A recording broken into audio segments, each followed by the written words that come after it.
Mkurugenzi mtendaji wa taasisi ya saratani Ocean Road, Diwani Msemo, amesema hayo wakati akikagua maendeleo ya ujenzi wa jengo la wagonjwa wa saratani jijini Mbeya ambalo linatarajiwa kuongeza upatikanaji wa huduma za saratani kwa wananchi wa nyanda za juu kusini. Katika mkakati wa serikali wa kupambana na saratani wa mwaka 2012, mkakati wa miaka 10, taasisi ya saratani Ocean Road ilipewa kazi na serikali ya kusambaza huduma za kibingwa na kibobezi za saratani nchi nzima. Kwa hiyo taasisi na mpango kazi imejiandaa kuhakikisha kwamba hizi huduma zinafika katika maeneo mbalimbali katika nchi yetu.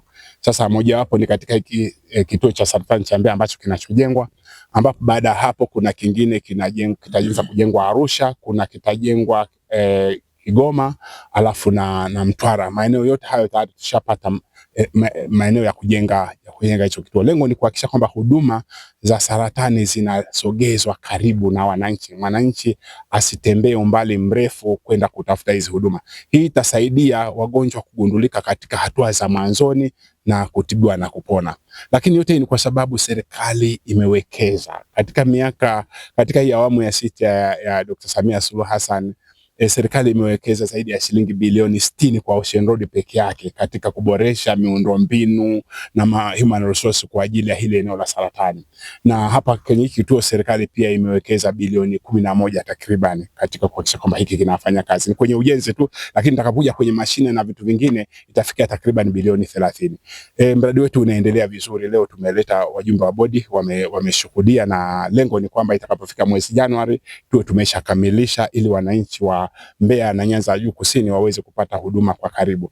Mkurugenzi wa huduma za tiba Wizara ya Afya Dr. Hamad Nyembea sema kusogeza huduma za saratani katika maeneo mbalimbali ni sehemu ya mkakati wa serikali wa kupunguza changamoto zinazowakabili wagonjwa, hususan wale wanaotoka mbali na vituo vya huduma. Serikali kama ilivyo mikakati yake inataka kuimarisha upatikanaji wa huduma za kibingwa na kibobezi katika kanda zote nchini.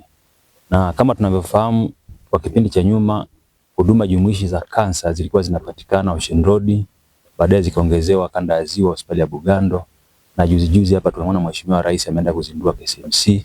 Kwa hiyo ni center 3 ambazo sasa hivi zinatoa huduma jumuishi katika hizo kanda 3. Kwa kuna kanda zingine ambazo bado huduma hizo hazipatikani. Kwa hiyo wananchi wa maeneo ambao huduma hizo hazipatikani wanalazimika kusafiri kwenda kuzitafuta maeneo mbali. Kwa mfano Nyanda za Juu Kusini wanakwenda Dar es Salaam, ambao kweli ni mbali na wanapata changamoto nyingi. Sasa serikali kwa kuliona hilo inaharakisha huduma hizi zipatikane kwenye kanda hizi za Nyanda za Juu Kusini, ambao pia kuna wagonjwa wapo. Kwa hiyo kituo hichi kinajengwa kwa kasi, na hapa tunategemea kwamba kuanzia mwezi Januari kwamba kituo kitakuwa kimeshakamilika ili huduma zianze kutolewa. Lakini pia mipango ni mikubwa. Tunapotarajia kufikia mwaka 2030 kuna miradi mingine ambayo kama huu itafanyika.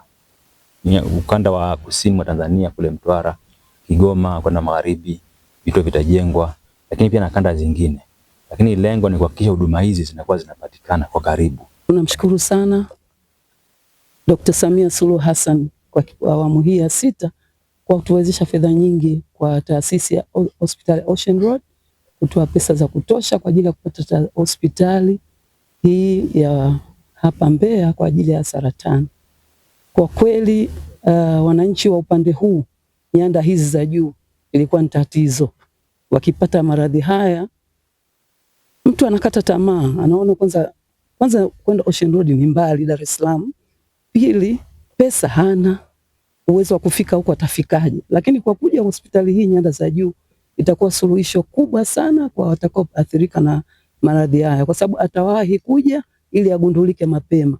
Na ndio maana imesemekana kwamba elimu itatolewa kwa maeneo mengi ili wananchi wapate kuelewa kwamba anapoona dalili fulani akimbilia hospitali. Wengi wanaugulia nyumbani, akienda hospitali anakuwa ni hatua ya mwisho ambapo saratani imeshaenea, akipata kemo lakini inakuwa hali ni mbaya. Lakini anapowahi hospitali inakuwa ni rahisi zaidi wagonjwa kugundulika na kupata matibabu mazuri, kwa sababu hapa tumekamilika. Vifaa vyote vipo vya kitaalamu, dawa zipo, wataalamu wapo, madaktari wapo. Kwa hiyo tunamshukuru sana Rais kwa kuleta hospitali eneo hili. Mradi wa ujenzi wa jengo la wagonjwa wa saratani jijini Mbeya unaendelea huku mkandarasi Ahadi Mtingija akieleza kuwa ujenzi huo unatarajiwa kukamilika mwezi Januari mwaka 2027. Wetu tulianza mwaka 2024 kuanzia mwezi wa 7 na tunatarajia kukamilisha 2027 Januari tarehe 17. Tunashukuru mpaka sasa serikali imetuwezesha vizuri, tunaendelea na mradi vizuri na hadi hatua tuliofikia, na tuna imani kubwa kwa kuwezeshwa tulivyowezeshwa tunaweza tukakamilisha kwa wakati. Mradi ni bilioni 10.4. Mpaka sasa tumeshafikia 57% ya utekelezaji wa mradi.